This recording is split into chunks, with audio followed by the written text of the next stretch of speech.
दोस्तों पिछले वीडियो में हम लोगों ने एक फॉर्म देख लिया था। आज की वीडियो में हम क्या देखेंगे, दो चीज़ देखेंगे। एक तो वो जो फॉर्म में मिस रह गया था और वो है मेरा सेलेक्ट टैग। सेलेक्ट टैग में क्या रहता है दोस्तों, यहाँ पे एक ड्रॉप डाउन जैसा रहता है। जैसे मैं यहाँ पे क्लिक करूंगा तो होगा क्या कि मुझे एक ड्रॉप डाउन मेन्यू जैसा ओपन होकर दिखाई देगा और वहाँ पे एक ऑप्शन सेलेक्ट करने के लिए बोला जाएगा। चलो मैं आपको दिखा देता हूँ सेलेक्ट होता क्या है। उसके बाद क्या करेंगे, हम इस पूरे फॉर्म पर जे क्वेरी अप्लाई करेंगे।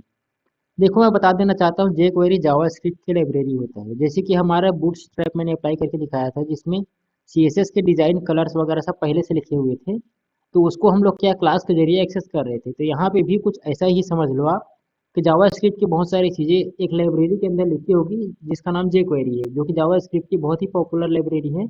और H T M L P H P इन लोगों के साथ बहुत ज़्यादा यूज़ होता है। इवन जावास्क्रिप्ट से तो कहीं ज़्यादा यूज़ होता है। तो आज के डेट पे हम उसका यूज़ करेंगे और हम सेलेक्ट टेक के साथ यूज करेंगे। कुछ ऐसा ऑप्शन बनाएंगे कि हम सेलेक्ट में क्या, पहले मैं आपको सेलेक्ट ही बता देता हूँ, ज़्यादा अच्छा रहेगा, ऐसे समझ में नहीं आएगा। चलो मैं ऐसा करता हूँ, ये मेरा यहाँ से खत्म हो रहा है।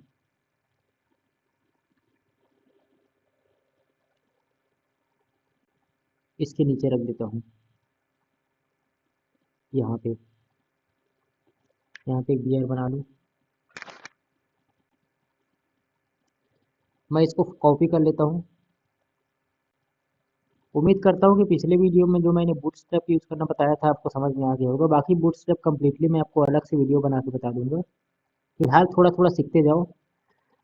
मैं जावास्क्रिप्ट वगैरह सब कंबाइन करके इसलिए बता रहा हूँ क्योंकि मेरा जो वीडियो है HTML CSS और जावास्क्रिप्ट के कॉम्बिनेशन का वीडियो है।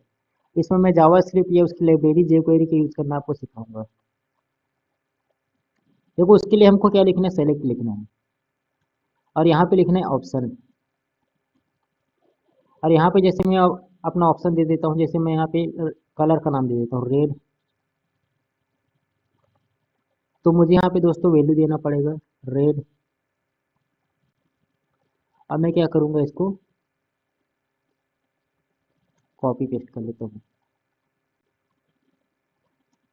तीन कर लेता हूँ रेड, एक मैं येलो बना लेता हूँ। याद रखना दोस्तों, कलर का स्पेलिंग मिस्टेक नहीं होना चाहिए, अदरवाइज उधर प्रॉब्लम देगा ये क्वेरी में। मतलब वो काम नहीं करेगा समझ लो। HTML में खैर कोई दिक्कत नहीं है। रेड येलो ब्लू कर लेता हूँ मैं। ये देखो मैंने ब्लू कर दिया, तो मैं यहाँ पे भी ब्लू कर देता हूँ।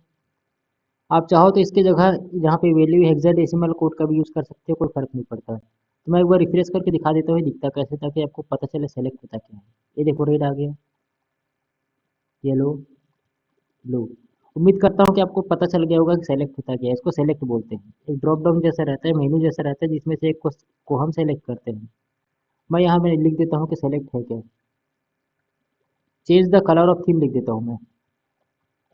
Change the colour of this form. और मैं यहाँ पे दोस्तों क्लास दे देता हूँ ताकि थोड़ा अच्छा दिखे, फॉर्म कंट्रोल। याद रखना दोस्तों, सेलेक्ट भी एक तरह का इनपुट फील्ड ही है, बस ये अलग टाइप का है। ये देखो दिख गया मेरा। मैं थोड़ा सा यहाँ पे क्या कर देता हूँ, लेबल यूज़ कर देता हूँ, ज़्यादा अच्छा रहेगा ताकि थोड़ा अलग से दिखेगा। लेबल इसलिए यूज़ कर रहा हूँ कि किससे सिंटेक्स अच्छा दिखता है। इसको आप हटा दो।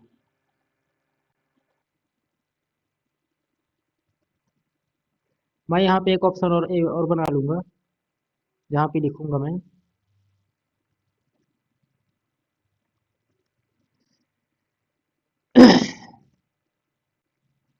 मैं इसको ऐसे ही रख दूँगा, null choose colour for this form.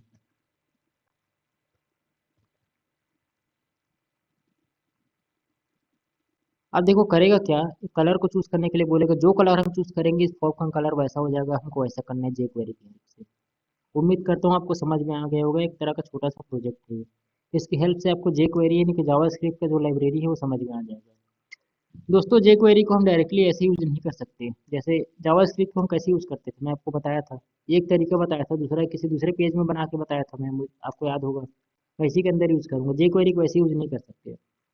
देखो जे क्वेरी की यूज़ करने के लिए ऐसे बूटस्ट्रैप जैसा सीडीएन लाना पड़ता है वहाँ पे भी। और उसके लिए क्या करेंगे, हम गूगल पे जाएंगे, कोई पेज ओपन कर लेता हूँ मैं। चलो इधर ही ओपन कर लेता हूँ, यहाँ पे लिख दूंगा मैं जे क्वेरी सीडीएन। याद रखना सीडीएन लिखने, सीडीएन मीन्स होता है कंटेंट डिलीवरी नेटवर्क। मतलब एक ऐसा लिंक जिसके हेल्प से आप कंटेंट को ला सकते हो। ये देखो जो अभी जे क्वेरी 3.x जो चल रहा है मेरा लेटेस्ट है, तो मैं यहाँ से मिनीफाइड को उठा लेता हूँ और इसको कॉपी कर लूँगा। उसके बाद क्या करूँगा, मैं अपने फाइल पे आऊँगा और इसके नीचे, या चाहो तो मैं यहाँ भी कर सकता हूँ, साइड के नीचे कोई अंतर नहीं पड़ता। लेकिन चलो अच्छा ये यहीं पे कर देता हूँ मैं, क्योंकि बाकी लिंक तो यहीं पे लगे हुए हैं। कर दिया। अब देखो मैं इसको जे क्वेरी कैसे लगाऊंगा। जे क्वेरी लगाने के लिए देखो पहले मुझे करना क्या है, मुझे फॉर्म का कलर चेंज करना है, आपको याद होगा ये वाला कलर। तो पहले मुझे इसको सेलेक्ट करना होगा। और जे क्वेरी लिखने का एक तरीका होता है दोस्तों, याद रखना आप हमेशा, ऐसे डॉलर का साइन लगाते हैं और यहाँ पे लिख देते हैं डॉक्यूमेंट। अब देखो डॉक्यूमेंट होता क्या है बता दूंगा मैं आपको अभी। रेडी। वैसे तो मैंने जे क्वेरी के ऊपर पूरा वीडियो बनाया हुआ है, लेकिन एचटीएमएल वगैरह के साथ, फॉर्म वगैरह के साथ नहीं बनाया हूँ, तो मैं इसलिए इनको समझा रहा हूँ। देखो बोल क्या आ रहा है, जब डॉक्यूमेंट रेडी हो जाए, डॉक्यूमेंट की मतलब क्या होता है, जैसे कि नहीं ये नहीं, ये है मेरा पेज। मैं इसको रिफ्रेश किया, अभी देखो रिफ्रेश होकर पूरा पेज रेडी हो गया। ये देखो, देखो लोडर घूमेगा, रेडी हो गया पूरा पेज मेरा। तो मैं क्या बोल रहा हूँ कि जब मेरा पेज पूरा लोड होने के बाद रेडी हो जाए, इसका मतलब यही होता है। तो चल जाए एक फंक्शन। याद रखना इसको लिखने का तरीका यही होता है, मैं कोड दे दूंगा, इसको कॉपी कर लेना, 4-5 बार प्रैक्टिस भी कर लेना। फंक्शन जो है रेडी के अंदर ही रहता है, यहाँ पे कॉलन वगैरह लगाना मत भूलना। तो यहाँ पे डॉलर ही लगेगा। याद रखना डॉलर का काम होता है सेलेक्ट करना। इसने पहले डॉक्यूमेंट को सेलेक्ट किया और ये रेडी फंक्शन चला दिया कि जब डॉक्यूमेंट रेडी हो जाए तो क्या हो, तो एक फंक्शन चले, इस फंक्शन के अंदर कुछ तो परफॉर्म होगा ना। मैं सिंगल कोड या डबल कोड दे देता हूँ, मेरी मर्जी। अब मैं चूज कर लेता हूँ कंटेनर को। यहाँ पे मैं डॉट इसलिए लगाया क्योंकि ये क्लास है और ये मैं आपको पहले ही बता चुका हूँ। अब मैं क्या करूँगा, कॉस क्लास के लिए इसके ऊपर सीएसएस अप्लाई करूँगा। और सीएसएस क्या अप्लाई करूँगा, मैं चाहता हूँ इसका बैकग्राउंड कलर चेंज हो जाए। तो इसके लिए मैं यहाँ पे बैकग्राउंड लिख दूंगा और यहाँ पे लिख दूंगा रेड। पहले मैं ऐसी करके दिखा रहा हूँ बिना फॉर्म पे क्लिक किए, देखना रेड हो जाएगा। ये देखो, समझ में आया हमारा जे क्वेरी काम कैसे किया। तो यहाँ तक मतलब काम कर रहा है ना। अब मैं क्या चाहता हूँ, जे क्वेरी का कलर इसके साथ ही चेंज हो, मतलब उस फॉर्म का। तो मुझे इसको सेलेक्ट करना पड़ेगा, तो मुझे यहाँ पे सेलेक्ट, क्योंकि मैं सेलेक्ट को चूज कर रहा हूँ, तो मुझे सेलेक्ट के अंदर आईडी या क्लास कुछ भी देना होगा। जैसे मैं आईडी दे दिया, आईडी क्या दे रहा हूँ मैं, चेंज कलर नाम लिख देता हूँ, मेरी मर्जी में कुछ भी नाम लिख सकता हूँ। मैंने फिलहाल चेंज कलर नाम लिखा, सेव किया। और अब मैं क्या चाहता हूँ, डॉलर इस चेंज कलर को सेलेक्ट करना चाहता हूँ, क्योंकि जो भी करना है मुझे चेंज कलर के साथ करना है, तो इसके लिए मुझे इसको सेलेक्ट करना पड़ेगा। इसको नीचे कर देता हूँ। अब सेलेक्ट करूंगा तो क्या होगा, देखो ये क्या हो रहा है, ये मैंने इस पर क्लिक किया तो देखो वैल्यू चेंज हो रहा है। इसका मतलब हमारा जो इवेंट लगेगा, याद रखना दोस्तों, एक क्लिक इवेंट होता है जो कि बटन पे लगता है, क्योंकि बटन पे क्लिक करने पर ये कुछ रिएक्शन परफॉर्म करता है। ऐसे ही इस पर जो होता है वो चेंज इवेंट होता है। वैसे इनपुट टेक्स्ट में जो भी लिखेंगे, देखो ये हो रहा है, इसको चेंज बोलते हैं। तो इनपुट फील्ड की बारी जब आती है तो हमेशा चेंज लगता है, और बटन की बारी जब आती है तो हमेशा क्लिक लगता है। और फॉर्म की बारी जब भी आती है तब भी हमेशा सबमिट लगता है। ये इवेंट होता है, मैं आपको धीरे धीरे करके इसमें बताते जाऊंगा। फिलहाल आप समझ लो कि वैल्यू क्योंकि हम चेंज कर रहे हैं इसको, तो ये चेंज इवेंट लगेगा। तो इसके चेंज पर क्या हो, ये देखो चेंज कर दिया, तो मैं इसको बंद कर दिया। एक कंप्लीट हो गया मेरा। अब यहाँ तक करने के बाद मैं क्या करूँगा, यहाँ पे एक फंक्शन चलाऊंगा। जो भी करना है आपको फंक्शन चलाना है, याद रखना। और फंक्शन को लिखने का तरीका, फंक्शन लिखना, फिर ऐसे पैरेंथेसिस लगाना, और फिर एक कर्ली ब्रेसेस दे देना। अब इसके अंदर हमको इसको यूज करना है, क्योंकि मैं चाहता हूँ कि जो हो इसी के अंदर हो। अब देखो डायरेक्ट रेड नहीं होगा, ये इसके चेंज होने पर रेड होगा। पहले मैं एक बार दिखा देता हूँ। ये देखो डायरेक्ट रेड नहीं हो रहा है। अब जैसे ही मैं इसको क्लिक किया, ये देखो अब रेड हो गया। ये देखो, लेकिन मैं क्या चाहता हूँ, जो कलर मैं यहाँ पे चूज कर रहा हूँ वो कलर का फॉर्म हो जाए, मैं ये चाहता हूँ। उम्मीद करता हूँ आपको jQuery समझ में आ रहा होगा। तो देखो क्या करूँगा मैं सबसे पहले ये उठाऊंगा कि कलर जो चेंज हो रहा है उसकी वैल्यू क्या है, तभी तो मुझे पता चलेगा ना। तो मैं यहाँ पे क्या करूँगा, डॉलर करूँगा और यहाँ पे मैं दिस लगा दूंगा। देखो दिस इसलिए लगा रहा हूँ क्योंकि मैं वैल्यू इसी की निकालने जा रहा हूँ जो चेंज हो रहा है। अगर मैं किसी और की वैल्यू निकालता तो मैं फिर से यहाँ पे आईडी क्लास लगाता इसके जैसा, क्योंकि मैं इसी की निकाल रहा हूँ इसलिए मैं यहाँ पे दिस लगा दूंगा। और यहाँ पे मैं क्या करूँगा, यहाँ पे मैं वैल्यू की जगह वेल लिखूंगा। याद रखना वैल्यू जावास्क्रिप्ट में लिखते हैं, यहाँ पे वेल आएगा। और इसको मैं स्टोर कर दूंगा एक वेरिएबल के अंदर। मैं इसका नाम दे देता हूँ कलर। तो कुछ भी नाम दे सकता हूँ। याद रखना दोस्तों, जावास्क्रिप्ट में वेरिएबल को लिखने का तरीका या तो लेट होता है या आप वार कर सकते हैं, कुछ भी कर सकते हैं, या फिर एक और होता है कॉस्ट होता है। आप कुछ भी कर सकते हो, आपकी मर्जी। चलो मैं यही रहने देता हूँ। मैं इसका क्या यूज़ होता है आपको बता दूंगा जावास्क्रिप्ट जब थोड़ा अच्छे से बताऊंगा तो। फिलहाल आप समझ लीजिए, इसका जो भी वैल्यू होगा, ये जो भी कलर सेलेक्ट होगा इसमें आके स्टोर हो जाएगा। ये काम होता है वेरिएबल का। अब जाहिर सी बात है, ये जो फॉर्म जो भी चेंज हो रहा है उसका वैल्यू अभी इसमें आ गया, तो मैं क्या चाहता हूँ, मेरा बैकग्राउंड का कलर यही हो जाए। तो अब इसके लिए मुझे बिना करली ब्रेसेस लगा, बिना कॉलन लगा, याद रखना आपको सिंगल कोट डबल कोट कुछ नहीं देना है, क्योंकि ये एक वेरिएबल है। याद रखना, अगर इस तरह का कोई स्ट्रिंग होता तो आपको सिंगल कोट डबल कोट देते हैं, लेकिन ये वेरिएबल है, क्योंकि ये चेंज होता रहता है, डायनेमिक वैल्यू है, इसलिए आपको ऐसा कुछ नहीं देना है, आपको यहाँ पे रख देना है बस। अब इसको सेव करना। अब पेज को रिफ्रेश करना, याद रखना रिफ्रेश करेंगे, अब देखना जो कलर चूज करूंगा वैसे कलर दिखेगा। मैं येलो चूज करता हूँ, ये देखो येलो हो गया। ब्लू चूज करता हूँ, ब्लू हो गया। रेड चूज करता हूँ, रेड हो गया। तो आई होप जे क्वेरी का थोड़ा सा जो इंट्रोडक्शन फॉर्म के साथ मैं बताया हूँ वो आपको समझ में आ गया होगा।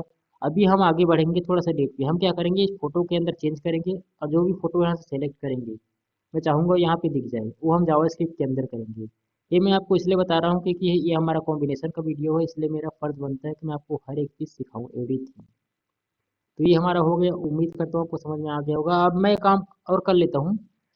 यहाँ पे जो कलर का नाम लिखूँ, जो भी नाम लिखूँ, कलर मेरा ऑटोमेटिक आ जाना चाहिए, मुझे ऐसा भी कर देना है।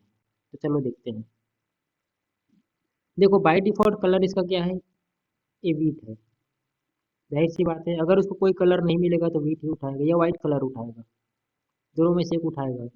अब मैं क्या चाहता हूँ कि अब इधर जो भी वैल्यू आए, ये मेरा नेम वाला फील्ड उठा रहा हूँ दोस्तों, याद रखना। तो मुझे यहाँ पे फिर से आईडी क्लास कुछ देना पड़ेगा, फिलहाल आईडी दे दे रहा हूँ। मैं यहाँ पे कलर नेम लिख देता हूँ, और यहाँ पे भी चलो थोड़ी देर के लिए वैसे ही कर देते हैं। अब मैं इस आईडी को उठाऊंगा। अब मैं क्या चाहता हूँ, इसमें जो भी लिखा जाए वो कलर के रूप में मेरे पास ऑटोमेटिक आ जाए। तो अब जाहिर सी बात है, इस बार मुझे इसके चेंज को देखना होगा ऑब्वियसली, क्योंकि अब मैं इसका चेंज को देख नहीं सकता, क्योंकि अब मैं मेरा फोकस इस पे आ गया है। तो अब मुझे इससे कोई मतलब नहीं है। अब इसमें जो भी लिखाएगा वो कलर का चेंज उसके हिसाब से होगा। तब इसमें जो चेंज होगा, जाहिर सी बात है, मैं उसी की वैल्यू को उठाऊंगा और उसी की वैल्यू को यहाँ पे डाल दूंगा, सीधी सी बात है। उम्मीद करता हूँ ये भी समझ गए होंगे, बस मैंने इसको चेंज किया, बाकी सब वही रहेगा। अब देखो, इसको रिफ्रेश करता हूँ। मैं इसमें दे देता हूँ, सपोज क्या दूँ, पर्पल दे देता हूँ। देखो दोस्तों, जब तक हम लिख रहे हैं इवेंट काम नहीं करेगा, जैसे ही हम यहाँ बाहर में क्लिक करेंगे, ये देखो काम कर गया। चेंज का मतलब यही होता है। यहाँ पे अगर मैं दे दूँ ऑरेंज, ये देखो लिखते लिखते जो चेंज होता है उसको की अप बोलते हैं, की अप की डाउन। क्योंकि हम बटन को क्या करते हैं, प्रेस करते हैं, नीचे दबाते हैं, ऊपर उठाते हैं, तो की अप की डाउन होता है। अगर आप चाहते हो आपके बटन के प्रेस के साथ चेंज हो तो भी मैं आपको बता दूंगा। और फिलहाल तो मैं चेंज कर रहा हूँ, तो जब तक हम इसके अंदर कुछ लिख रहे हैं तब तक ये क्या होगा, हमारा कर्सर जब तक इसके अंदर है तब तक ये अपना इफेक्ट नहीं दिखाएगा। देखो जैसे ही हम बाहर क्लिक करेंगे, ये देखो इफेक्ट दिख गया। तो उम्मीद करता हूँ ये भी आपको समझ में आ गया होगा। अब चलो मैं वो दिखा देता हूँ जो बोल रहा था। चलो मैं कर देता हूँ की अप। यहाँ पे मैं की अप लिख दूंगा। अब क्या होगा, जैसे ही मैं यहाँ पे कुछ भी लिखूंगा, मुझे वो उसका कलर ये अपने हिसाब से नोटिस करने लगेगा। जैसे मैं यहाँ पे आर लिख दूँ, कलर नोटिस करना शुरू कर दिया है। बट ये बात अलग है कि आर नाम का कोई कलर नहीं होता, तो बाय डिफॉल्ट एक कलर उठा रहा है। ये देखो डी, जैसे ही मैं डी लिखूंगा देखो आ गया। अब मेरा कर्सर यहीं पे है, मैंने कहीं के पे क्लिक नहीं किया। तो आप ऐसा भी कर सकते हो की ऐप के थ्रू। जैसे मैं यहाँ पे देखो PIN कर दिया, अब इसी में के करूँगा आ जाएगा, ये देखो। तो उम्मीद करता हूँ आपको समझ में आ गया होगा और ये वीडियो थोड़ा अच्छा भी लगा होगा। बाय डिफॉल्ट ये देखो, बाय डिफॉल्ट मेरा व्हाइट कलर ले लिया ऑटोमेटिक। तो उम्मीद करता हूँ थोड़ा सा जे क्वेरी आपको समझ में आ गया होगा। नेक्स्ट वीडियो में हम इस फोटो पर जे क्वेरी या जावास्क्रिप्ट लगाएंगे। हम चाहेंगे कि जैसे ही इस पर कोई इमेज हुई नीचे पे आ जाए, उसके बाद हम आगे बढ़ते रहेंगे, उसके बाद मेल फीमेल इन सब में लगाते रहेंगे। तो दोस्तों आज के लिए बस इतना ही। अगर आप हमारे चैनल पे नए हैं तो प्लीज़ चैनल को सब्सक्राइब कर लीजिए और हमारी वीडियो को भी शेयर कीजिए अगर आपके जैसे कुछ लोग हैं जो सीखना चाहते हैं उन लोगों के पास। तो मिलते हैं नेक्स्ट वीडियो में। बाय।